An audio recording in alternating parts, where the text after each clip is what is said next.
gracias porque esta asistencia está que agradecer en el que estamos na máis que ao comezo do salto do centenario, porque este é o segundo ano que se fai con este motivo, non? Esta conferencia corresponde a un ciclo que foi diseñado para traer aos veciños, a xente de Camouco e tamén da comarca que, vamos, que estuve interesado neste tema relacionado con o ensino, de traer un ciclo que nos permitira coñecer a fondo toda a historia desta sociedade, non? Porque vai orientar, realmente o ciclo vai orientado a esta sociedade. Entón, cando nos puxemos a diseñar, o primeiro que pensamos é que alguén nos tiñe que falar de migración. Desde logo non hai nadie mellor neste momento para falar que Juan Carneiro Rey, este amigo que estaba enseñado a nós por outros actos, outras conferencias que dou aquí, pola súa participación no centenario da Fundación da Sociedade. Demais, ten un currículo tamén bastante amplo, no sentido de que este home participou en un libro que se titula O Seixo do Pasado, tamén na historia de Mugardos, e tamén no centenario da Unión Mugardesa de Instrucción, que compartimos, fomos colegas de comisión, non? Bueno, a verdade é que eu participei naquela xuntanza, porque era unha xuntanza de amigos, non era outra cousa, sin ninguna pretensión fora do que abarcamos, non? Que non é moito. Pero eu foi unha ilusión tremenda, porque pensaba que podía ser para min a experiencia que me diera a posibilidade de facer un bon montaxe cando nos tocara o noso centenario. O centenario de Mugardos foi no 2010, e o de Redes foi no 2011, o desta escola.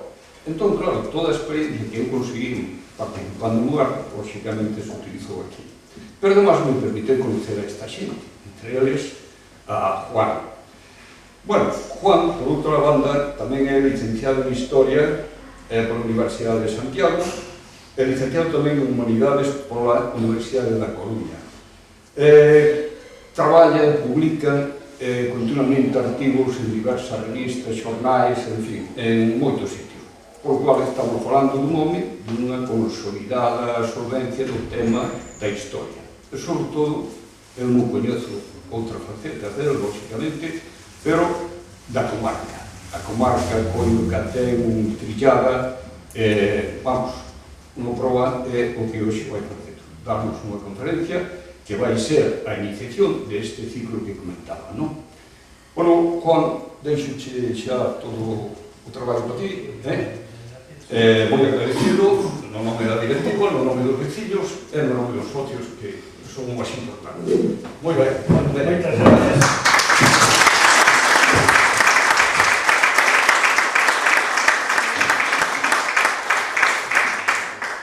Gracias por la presentación tan exagerada, nótase que eres un bo amigo, y sobre todo agradezo a Agrupación Instructiva de Camouco, a toda a directiva, felicitacións á escola por seu centenario e a felicitación e agradecemento especial a Ernesto López Narveiras como presidente da agrupación.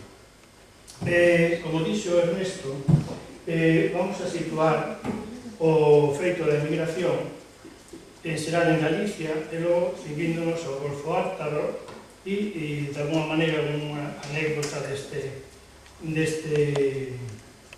do que é de Sáenz. Entonces empezamos falando do que é o período histórico, o contexto histórico español. Estamos no último tercio do século XIX e que cando comeza, por así decir, a sangría migratoria en Galicia, unha primeira fase que vai ocupar desde 1875 aproximadamente ata 1930 e quen goberna neste momento é a rexente María Cristina, en sei, co seu fillo Afonso XIII. Será con maioría de edad, pouco máis adiante desta fotografía, e a política deste momento está representada por dos políticos que se alternan no poder, dos partidos políticos, un conservador, Cánovas, e outro liberal, Sagasta. Prácticamente non había moita diferencia entre as ideoloxías dos dous partidos, xa que eles elaboraban a través do turnismo, chamada restauración borbónica, pois se alternaban no poder. Cando un partido no poder agotaba, quedaba, por así decir, por as forzas electorais que elixiran, pois antes de elección alguna, incluso o rei, ou a raíña neste caso, a regente, poñía como presidente do goberno a outro político e se convocaban eleccións. É dicir, que a veces era primeiro o nomamento do presidente do goberno antes das eleccións. Naturalmente, toda esta política baseábase en un sistema caciquil, xente que dominaba territorialmente outras zonas e xente que dictaba, por así decir, o que tenían que facer, por exemplo, os alcaldes, que eran nomeados pola Diputación, que ten unha elección directa por sufragio. E tamén hai que decir que nesta época, en la que había eleccións, non era unha democracia plenamente estructurada, porque solamente votaba un 2,5% da poboación. É o que se chama sufragio censitario. E quen votaba? Pois xente, homes, mulleres non, maiores de 30 anos, e que tuveran un mínimo de renta, un capital. Eso, pois, co Partido Conservador, cando o Partido Liberal estaba no poder, se aumentaba un pouco esta porcentaxe e pasaba un 2,5 a un 3 ou un 4. É dicir, que a maior parte do povo non votaba. Nesta época, pois, vamos a contextualizar tamén é a época de Rosalía, canta, pois, por exemplo, tamén o que denuncia temas de migración, ou do regionalista Murguía, seu home, un regionalista liberal, e é tamén a época en que outros persoeiros conocidos tamén os levan a emigrar. O caso de Fontena Real, un ferrolán que vai a Cuba e vai ser un dos iniciadores da Guerra Galega, dueño de Galicia, da Liceira, os grupos popularizarán todo isto. Ou tamén Manuel Curros Enríquez, o gran poeta social, que tamén será honrado en Cuba, tanto en vida como na súa morte, e que tamén vai denunciar as miserias migratorias. E aquí temos unha foto coa Constitución da Real Academia Galega, Murguía, en fin, unha serie de persoeiros, e que corresponden ao período que vamos tratar agora.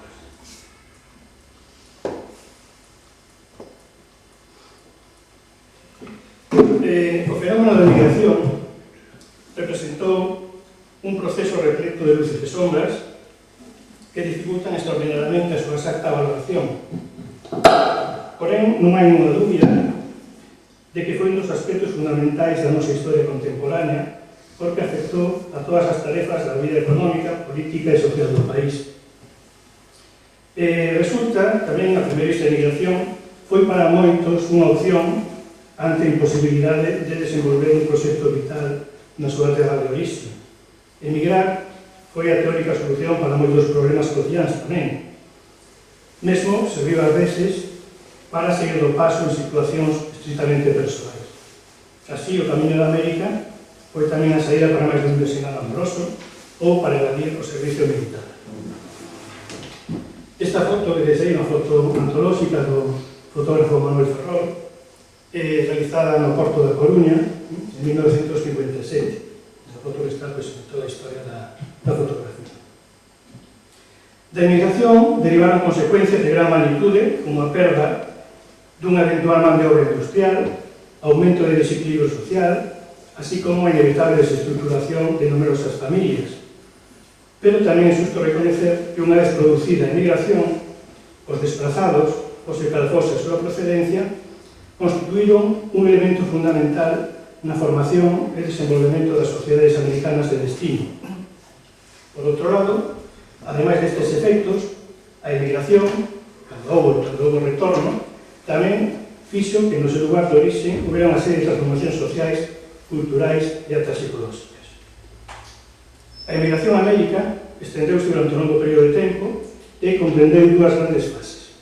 A primeira delas, como dixemos antes, desde o último tercio do século XIX ata 1930 aproximadamente, e durante esta apareceron os portos galegos, os primeiros transatlánticos movidos por máquinas de vapor, e a emigración se convertiu nun verdadeiro fenómeno de masas.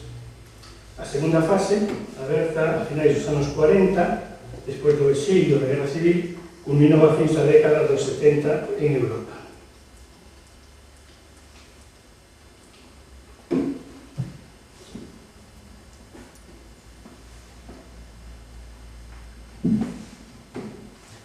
Además de ser un feito trascendental, a emigración tamén é un fenómeno estructural da demografía galega, a partir de mediados do século XIX.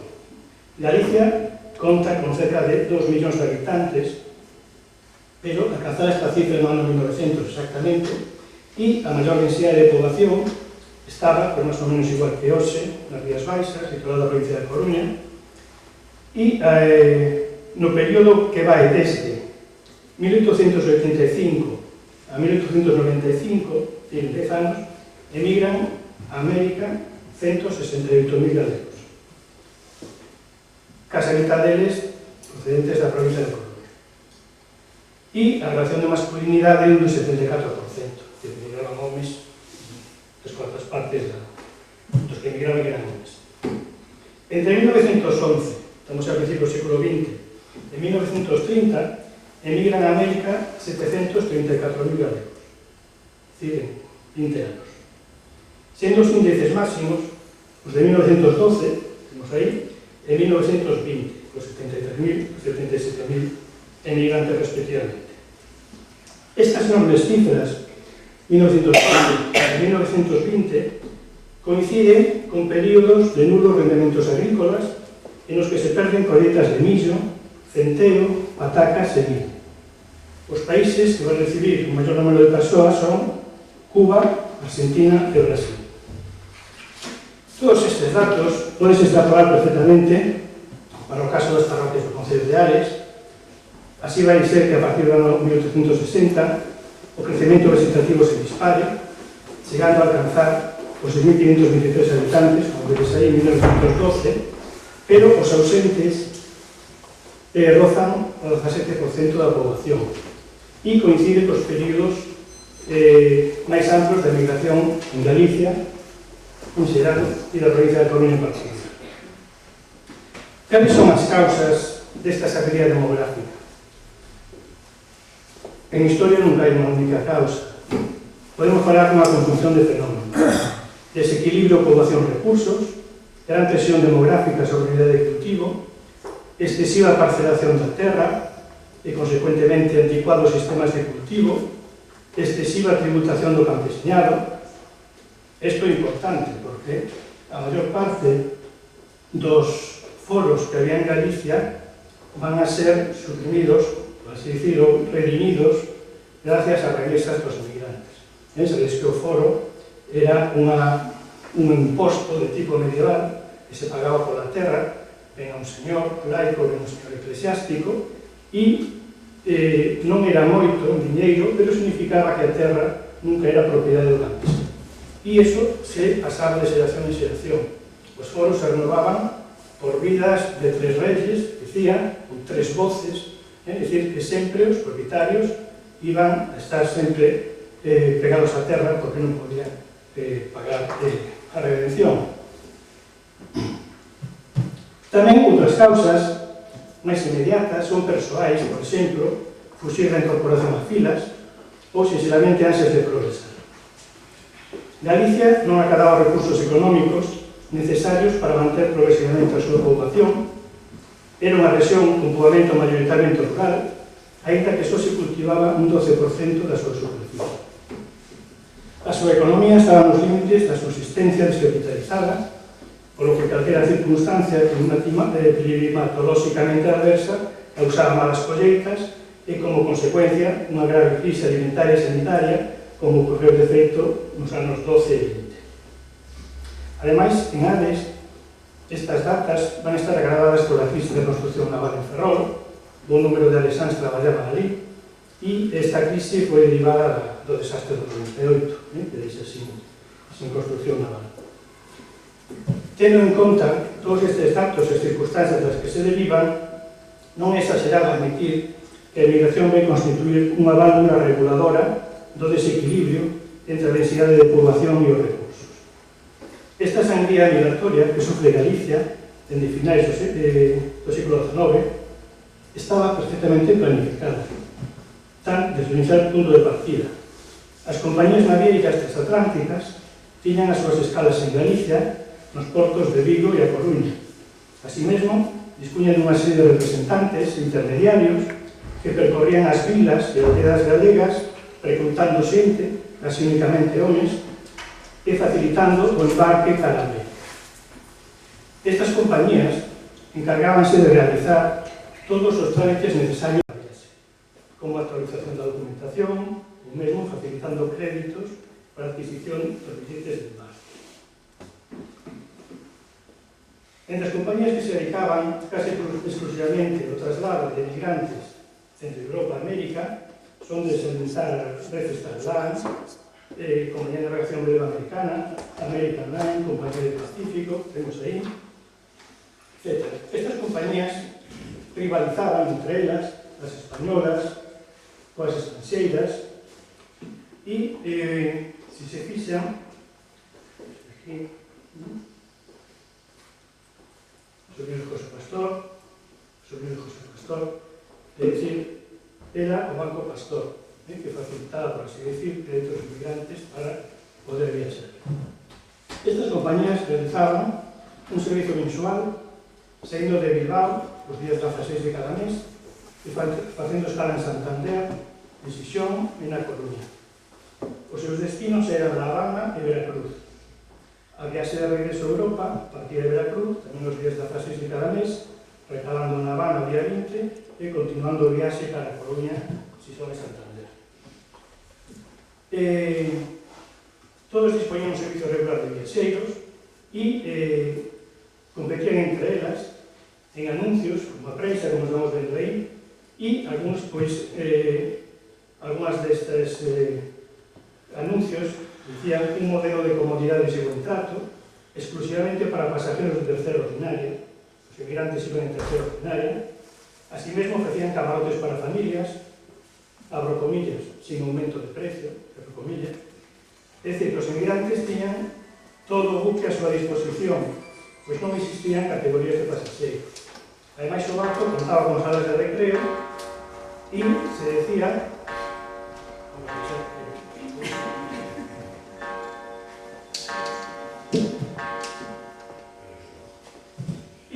que tiñan espléndidos comedores donde la comida es abundante y a la española. A propaganda da compañía advertía tamén que non existe, por tanto, el servicio de arranchamiento que se practica en outros vapores conductores de migrantes. Como se pode supoñer, existía unha competencia notable entre as compañías navieiras, o que presupón que o traslado de migrantes era un negocio moi lucrativo. Os pasaxeiros exixíanlles presentación con documentación en regla, 4 días antes de zarpar, facilitábase hospedaxes para aloxarse as jornadas previas. Os precios de viaxe estaban entre 500 e 600 pesetas e podía ser reservar previo plazo de depósito de 100 pesetas. A travesía duraba alrededor de 10 días e cada barco levaba en torno a 750 migrantes. Estamos vendo en fotos, unha serie de fotos dos adeuses, unha exposición, entre outras, de un fotógrafo, Alberto Martín, que retrata a saída do porto da Coruña nos anos 50 e principio dos 60. As maletas acumuladas en Porto, Coruña, como miraban a veces familias inteiras, se sacaban fotos antes de salir en viaxe, de desembarcar, ou a veces eran despedidos con coros e danzas da época, anos 50. A veces tamén as nenas, os nenas maiores, cuidaban dos seus máis pequenos, de corpo, mientras os pais estaban facendo os seus trámites burocráticos, etc. é dicir, que ten unha responsabilidade seria, non? Antes da viaxe. Ten estas fotos, as nenas vemos o tipo de roupa que levas, non? O calzado, etc. É dicir, dunha pobreza. Que temos como esperar un barco, salir, etc. Como asumido. E, muchas veces, estaban entre os vapores, había, a veces, unha comisión católica encargada, de exercitar, por exemplo, comunión, confesión, os galegos, antes da partida. Moitas veces, incluso, algún sacerdote de Coruña, servía, José Luis Blanco Manciñeira, por exemplo, excedía o seu compromiso e incluso acompañaba moitas veces os emigrantes ou les facilitaba a documentación, se arreglaba os papeles, nos conta que a maior parte deles eran analfabetos.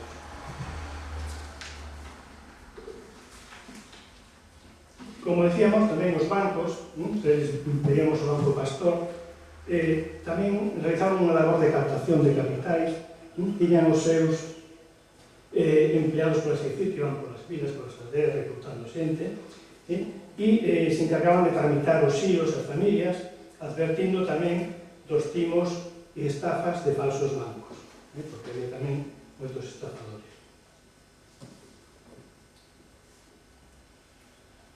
Aquí vemos a partida tamén, a despedida no Porto de Coruña, no 59, a vida no interior do barco. Esta foto, que hai pouco estuvo de actualidade, é unha foto do 5 de marzo de 1960 no Porto da Coruña. Antonio, 14 anos, sentado, e o seu irmán Xesús perderon o barco para Venezuela.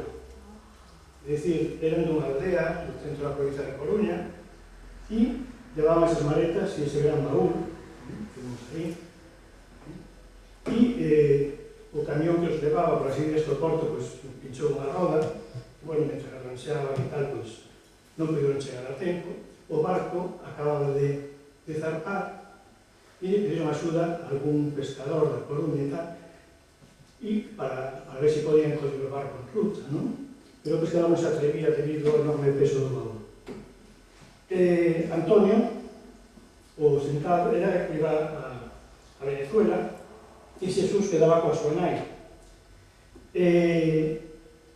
Puderon arreglar iso, sabendo que o vapor que salía da Coruña iba a Vigo. Entón foron rapidamente para Vigo e ali puderon coller o barco por fin e chegar a Venezuela, onde esperaban seu pai e un irmán. É dicir, que a nai e o irmán pequeno quedaba aquí e o irmán maior iba a Venezuela. Sabedes o que iba no baúl? 96 botellas de coñac. Iban 96 botellas de coñac para a cantina que presentaba o seu pai nun convento xesuíta en Venezuela. É dicir, querías evidente para o servicio de cantina, para a súa venta e tamén para os regalos. Parece ser que non rompeu ninguna, porque na súa aldea hubo dos artesáns que puxeron entre roupa bella e palla, botella por botella, e ao final chegaron todas. Estes dos mozos son estes dous actualmente. Teñen 76 anos, e está Antonio, Xesús, e o fotógrafo que sacou a foto, que é Alberto Martí, e que ten actualmente 94 anos. Aquí o vemos. Un fotógrafo que sigue estando en activo na Coruña.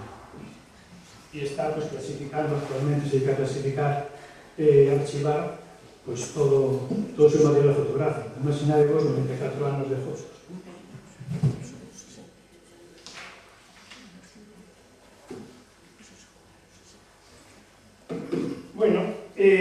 A emigración a partir dos anos 30 vai a estar máis por así, máis concentrada en América, pero xa se empeza a ir a Europa a partir dos anos 40. Por exemplo, nos anos 46 a 60, estamos falando despois da Segunda Guerra Mundial, os emigrantes galegos supuxeron case a mitad dos españoles. A política do franquismo, nos primeiros anos, nos anos 40, primeiro era represora e dirixista e non pudo impedir de todas formas que miles de personas emigrasen, non? É dicir, ben chamados por calles migratorias existentes nos países americanos, etc. É dicir, cando unha familia chamaba a alguén, a algún outro familiar aquí directo, pois non había problema en marcha, non? O grosso desta emigración da década 50, pois emigraron 600.000 españoles, nunha década dos 50. E xa dicimos case a mitade galegos. Argentina e Venezuela seguen sendo os países que seguían recibindo emigrantes en menor medida, pero despois foi aumentando o número deles que iban a Brasil. A finais dos 50 a vía transatlántica vai perdendo atractivo, a finais dos 50, 60, hai políticas restrictivas en estes países a causa da crisis económica que están a vivir por aumento demográfico e foi disminuindo a emigración a ultramar, xa que ao mesmo tempo os países de Europa Occidental precisaban cada vez máis man de obra de resultas da Segunda Guerra Mundial, porque parte destruída, se necesitan man de obra barata, por así decir, para refacer, reconstruir, ¿no?, a Europa Central do Norte. Coa afluencia de inmigrantes para Europa, pues tamén o régimen franquista tratou de convertir esta corrente nun medio de facer evolucionar e modernizar España, intentando liberar o mercado laboral dun excedente de man de obra, porque se acababa xa o modelo de autarquía, e a emigración pasa a ser unha válvula de escape, sobre todo pola chegada de divisas procedentes das remesas económicas. Ademais, este fenómeno debe servir para propiciar a relación dun espacio de diálogo cos países da Europa desenvolvida. Pero que ocorría, por exemplo, volvemos ao inicio, cando os emigrantes chegaban a ultramar? Pois unha vez que os emigrantes se instalaban nun lugar, en función do asentamento anterior de outros conveciños ou familiares, pasaban a integrarse na colonia galega.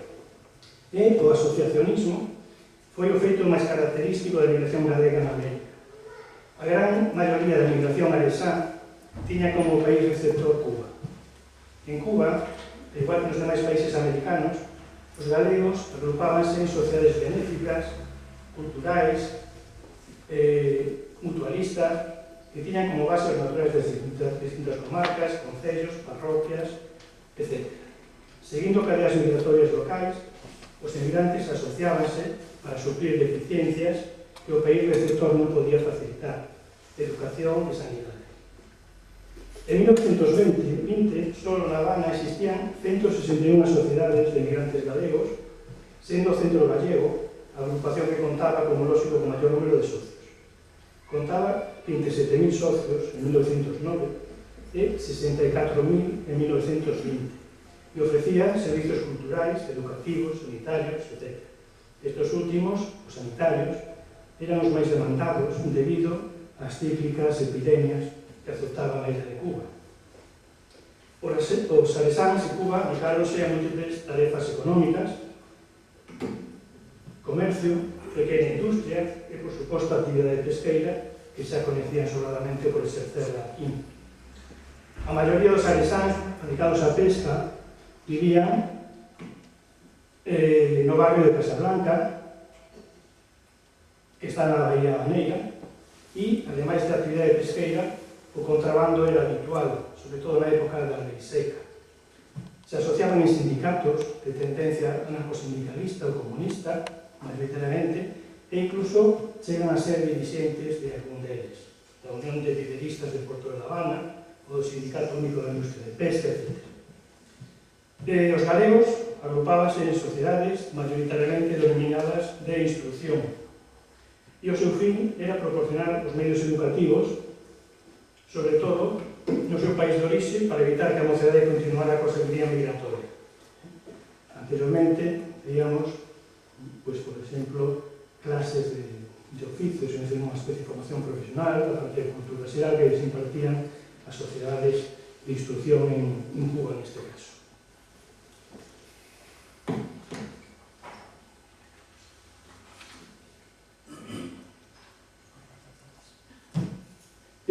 Como ves aquí, pues algúns logo enviaban fotografías a casa, lucindo os seus traxes moitas veces alquilados, pero bueno, os que estaban aquí non o sabían, presumíando que les iba ben, a maioría antes foi moi ben, pero como o típico sombreiro de paja, os bastóns mostrando as mans a veces anéis, os zapatos novos que non tiñan, por exemplo, reloxos de bolsillo, de ouro, etc. Aquí temos un grupo tamén de Sancho. E moitas veces, pois, xa as segundas xeracións, a de ali, pois, ainda intentan facer unha simbiose cultural bastante extraña, non?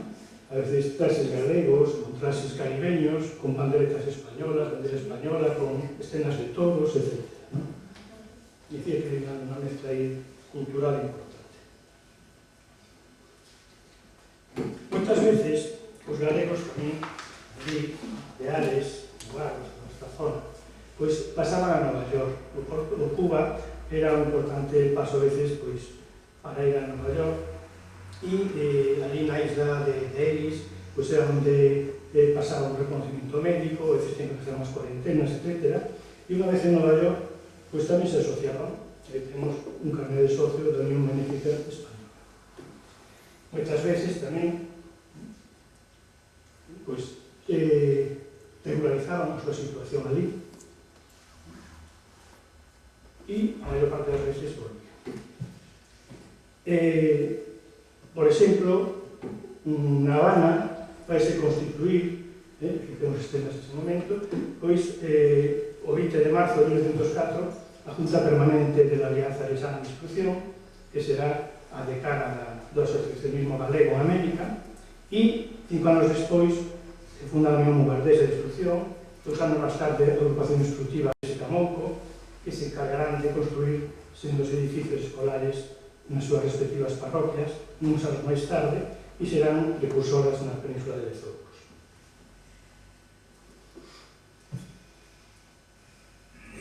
Bueno, se tedes o regreso, temos tamén, igual que vimos a partida do Porto da Coruña, temos o regreso, e como cambia, por suposto, a expresión, como viñan, pois, se antes iban maletas, sobre todo viñan baúles, cheos de bolsas de materiais ou comida, etc., que aquí non existía.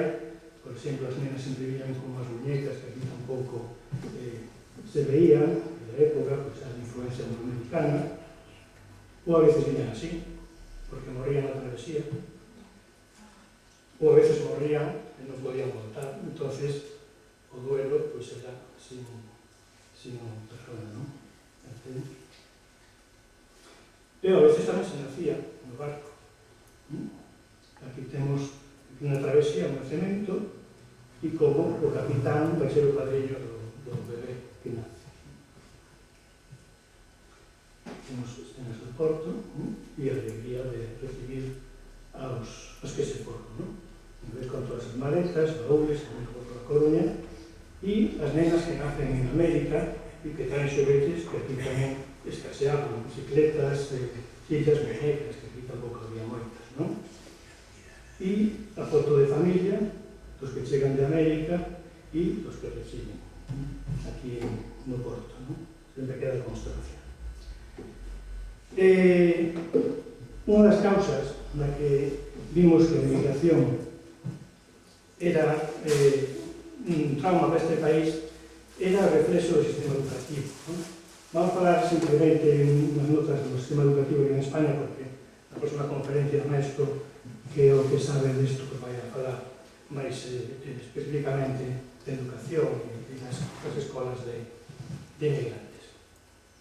O sistema educativo na España da restauración era reflexo da estrutura social da época, A educación se gratizábase en 3 estamentos e o Estado e a Iglesia pois tiñan ese poder de enseñar aos chavales das primeiras enseñanzas. A inversión en educación apenas existía. Un mestre, por exemplo, tiña un salario inferior ao dun obreiro sin modificación e, como dato, por exemplo, o presuposto educativo español era inferior ao da cidade de París, por exemplo. É dicir, que París gastaba máis en educación que toda España. Os concellos subvencionaban as escolas que pagaban os mestres, casi sempre tarde. Para exercer de mestre, no nacional, moitas veces non era necesaria titulación alguna, bastaba con presentar o certificado de aptitude e moralidade que expedía o cura párroco. En 1880, por exemplo, só un 40% dos mestres eran titulados. A educación primaria era controlada polas xuntas locais creadas en 1869. As escolas estaban mal dotadas e en Galicia existían moito menos por cada 1000 habitantes menos escolas que no resto de España. En moitas zonas rurais existían as chamadas escolas de ferrado, en a que os pais labregos pagaban ao mestre con ferrados de cereal a cambio de impartir clases nas épocas de menor traballo no campo. A finais do século XIX, os informes das xuntas locales de primeira enseñanza detallan as disciplinas que tenían que impartir nas escolas: lectura, escritura, aritmética, xeografía, revisión, en horarios de 3 horas pola mañá e 3 horas pola tarde. Ademais, recomendaba que se dispense aos nenos de descalzarse das tocas antes de entrar na clase, que se lles dé auga con masella, que saúden e respeten os maiores, obrigación de ir a misa os días festivos, advertirles aos alumnos do arraigado vicio das creadas e que se proíba aos nenos falar o dialecto galego na escola, debendo facelo en lingua castelá que é española. Estos eran normas que estaban escritas nas xuntas locais de enseñanza. Esta situación educativa vai cambiar gracias á actitude dos indianos e da xente migrante ao realizar as sociedades de instrucción.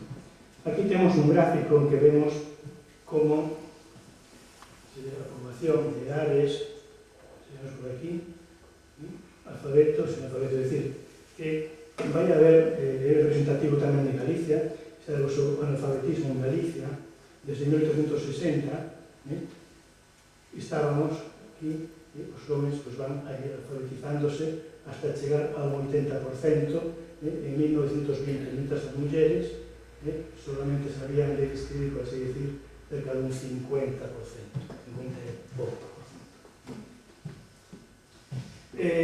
Como curiosidade, tengo aquí, por exemplo, un libro da época da Segunda República, unas nociones de lenguaje, un vocabulario galego-español, e que, curiosamente, fais en Palma de Mallorca.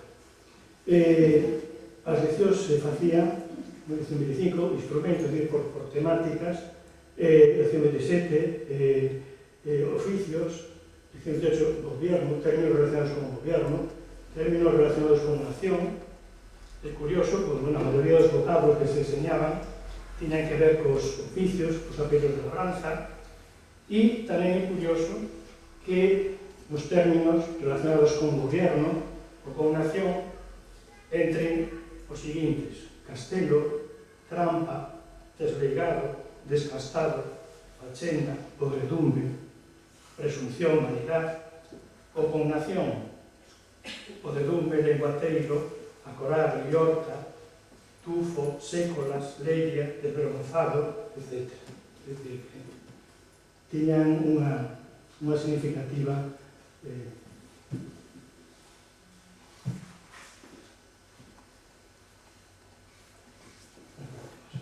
Bueno,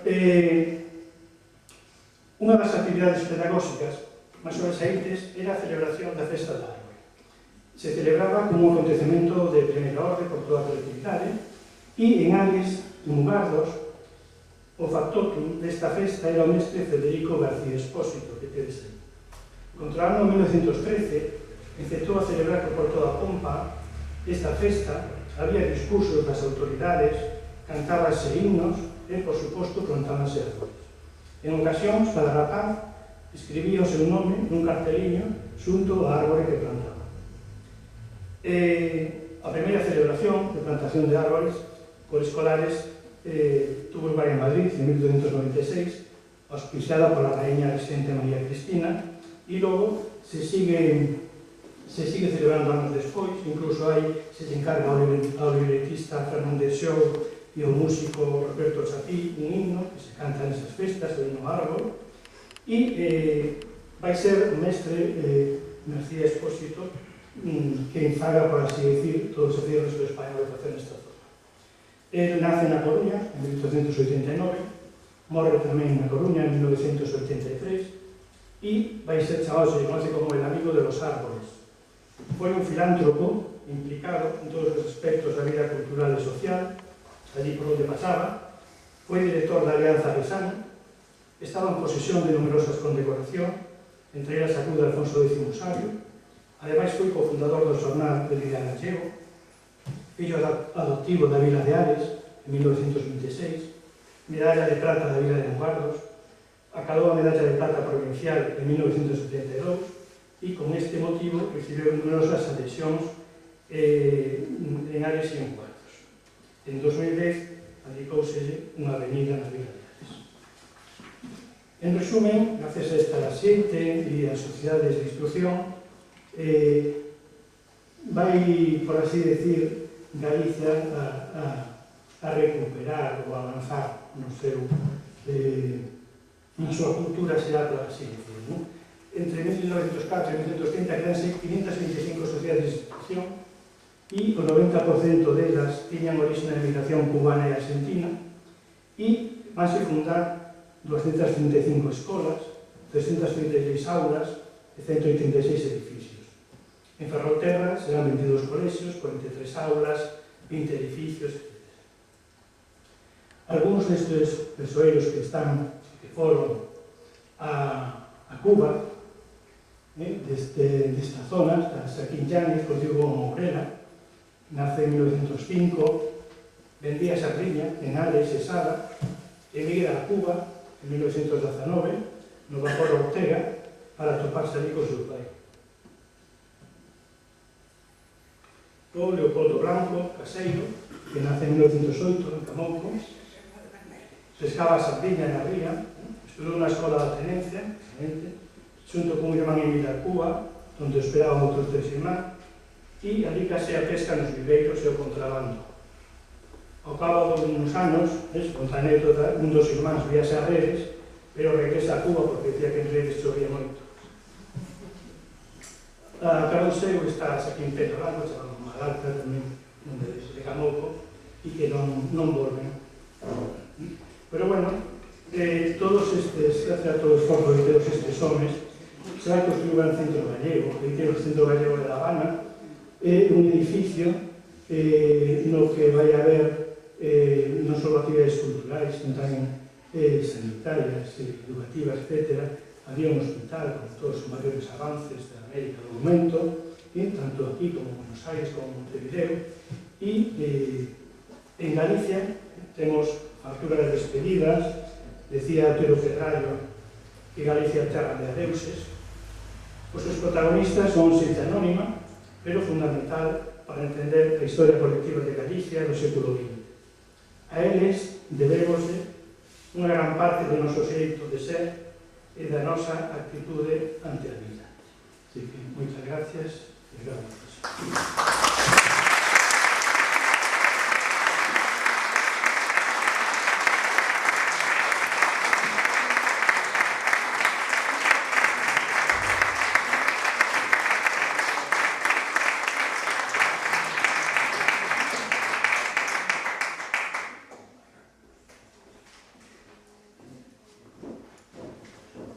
Abrimos un coloquio.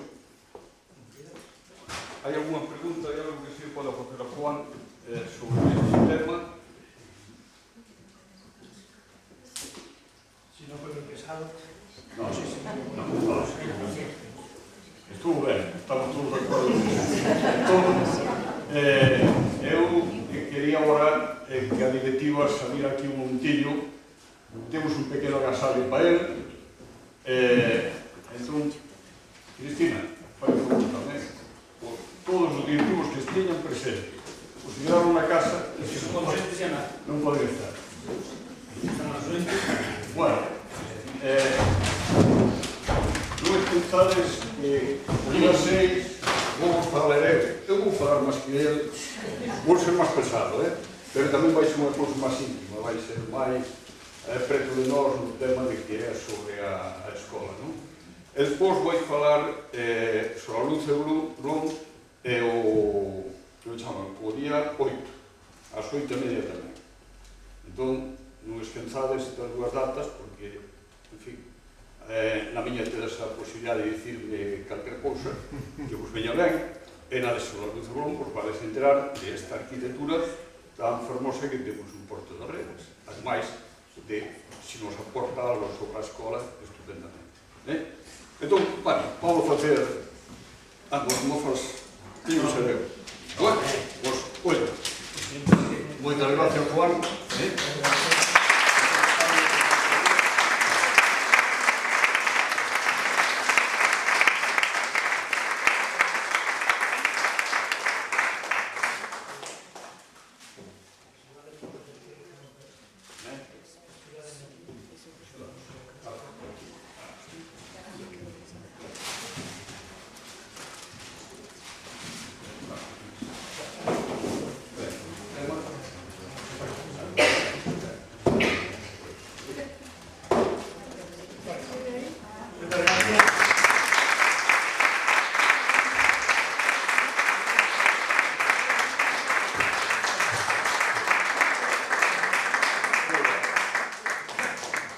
Hai unha serie, esta é Cerámica de Sargadelos, hai unha serie que chamo o Botixo.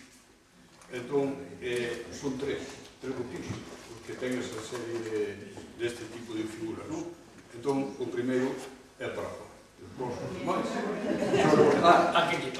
É que me olvidaba, o día 22 de agosto hai a última conferencia que é sobre os 6 poemas galegos de García Lorca. Por unha muller de Redes, de familia de Redes, que se encontra en Madrid, ven casi profesor da conferencia, entón tamén é moi interesante. Oye, pois moitas gracias e nada máis.